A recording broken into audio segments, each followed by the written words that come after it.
جنگوں میں ہلکی پھلکی شکست بھی ہوئی،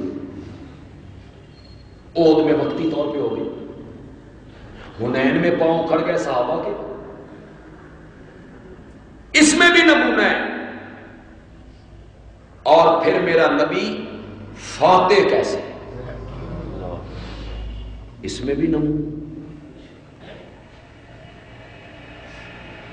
صلح کس طرح کر رہے ہیں، اس میں بھی نمونہ ہے۔ صلح حدیبیہ، کھاتے کس طرح ہیں، پیتے کس طرح ہیں، سواری پہ سوار کس طرح ہوتے ہیں، سواری سے اترتے کیسے ہیں، مسجد میں داخل کیسے ہوتے ہیں، کون سا پاؤں رکھتے ہیں، نکلتے کیسے، نکلنے کے بعد پہلا پاؤں کون سا باہر رکھتے ہیں، پھر کس جوتی میں پہلا پاؤں ڈالتے ہیں،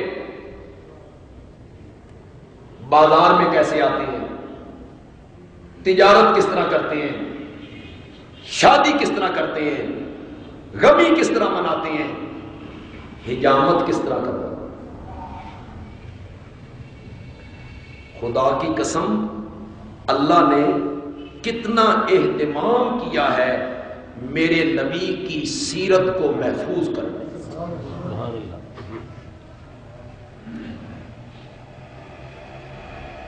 کوئی صحابہ کہتے ہیں نبی پاک کے بال کان کی اس جوں تک تھے،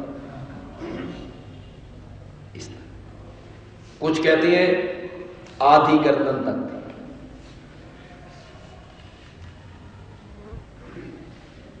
جس نے جس طرح دیکھا نقل کر دی۔ آگے دیکھیے جو محدثین آئے اور ائمہ مجتہدین آئے، انہوں نے یہ نہیں کہا ایک صحابی یوں کہتا ہے دوسرا یوں کہتا ہے، ایک کہتا ہے یہاں تک تھے دوسرا کہتا ہے یہاں تک تھے۔ کوئی صحابی جھوٹ نہیں بولتا، اولئک ھم الصادقون، وہ سب سچے،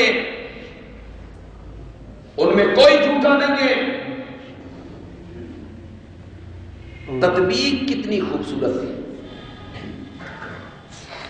کہتے ہیں نبی پاک کے بال گھنگریالے تھے، جس صحابی نے یہاں تک دیکھا اس موقع پہ دیکھا جب بال پیچھے سے لپٹ گئے تھے، گھنگریالے جو تھے تو لپٹ کے یہاں آ گئے، اور جس نے یہاں تک دیکھا اس نے اس وقت دیکھا جب نبی پاک کنگھی فرما رہے تھے اور بال لمبے ہوئے۔ یا جس نے یہاں تک دیکھا یہ اس وقت دیکھا جب نبی پاک حجامت کروا چکے تھے، اور جس نے یہاں تک دیکھا اس نے اس وقت دیکھا جب حجامت کروائے کافی دیر۔ بال کہاں تک رکھے؟ سیرت و حدیث کی کتابوں میں یہ بھی محفوظ ہے۔ مسکراتے کیسے تھے، باتیں کس طرح کرتے تھے، چلتے کس طرح تھے، ایک ایک لحظہ اور ایک ایک لمحہ میرے نبی کی سیرت کا صحابہ نے محفوظ کیا، پھر آگے امت تک پہنچایا، جس کے لیے ہر بندے کے لیے اس سیرت میں نمونہ موجود ہے۔ پھر قرآن نے کہا لَقَدْ كَانَ لَكُمْ فِي رَسُولِ اللَّهِ أُسْوَةٌ حَسَنَةٌ، اللہ کے رسول کی زندگی میں تم سب کے لیے اسوہ، نمونہ موجود ہے۔ مزدور ہے تو خندق کے مزدور کو دیکھیں، شوہر ہے تو حضرت عائشہ کے شوہر کو دیکھیں، باپ ہے تو زینب و فاطمہ کے باپ کو دیکھیں، سسر ہے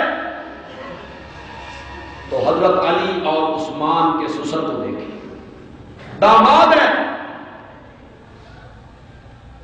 تو ابو بکر و عمر کو دیکھے، نبی پاک کو دیکھے، کس طرح داماد بنے، کیا سلوک کیا اپنے سسر کے ساتھ. اور اگر کوئی فرما روا ہے تو میرے نبی کو بحیثیت حاکم کے دیکھے، اور اگر کوئی منصف اور جج ہے تو میرے نبی کو فیصلہ کرتے ہوئے دیکھے، اور کوئی صلح کرنا چاہتا ہے تو میرے نبی کو صلح حدیبیہ میں دیکھے، اور اگر کوئی فاتح بن گیا ہے تو مکے کے فاتح بن گیا. لَقَدْ كَانَ لَكُمْ فِي رَسُولِ اللَّهِ أُسْوَةٌ حَسَنَةٌ. کس کس شعبے کو ذکر کروں، کس کس حیثیت کو ذکر کروں. صاحب قرآن ہے، یہ میرے نبی کی ایک الگ حیثیت ہے کہ صاحب قرآن ہے. پھر ایک الگ حیثیت ہے کہ میرا نبی صاحب معراج ہے، وہ ایک الگ حیثیت ہے. پھر ایک الگ حیثیت ہے کہ میرا نبی صاحب معجزات ہے. معجزے گننے لگے گننے لگے گننے لگے گننے لگے تو بندہ گن نہ سکے، صاحب معجزات ہے. پھر میرے نبی کی ایک حیثیت ہے کہ امام الانبیاء ہے. بیت المقدس میں سارے انبیاء کا امام کون بنا تھا؟ میرے نبی. اور میرے نبی کی ایک حیثیت ہے کہ وہ رحمت للعالمین ہے، رحمت بن کے آیا ہے. عفو و درگزر، معاف کرنا، درگزر کرنا، بدلہ نہ لینا،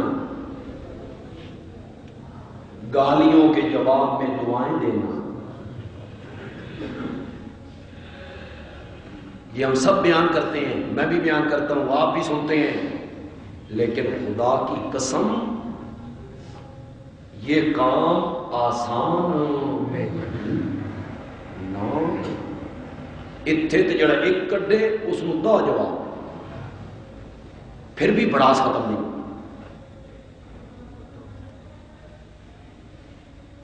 ایک گالی نکالے اس کو 10 گالیاں دو، وہ تمہیں نکالتا ہے تم اس کے باپ کو بھی نکالو، پھر بڑاس ختم نہیں ہوتی.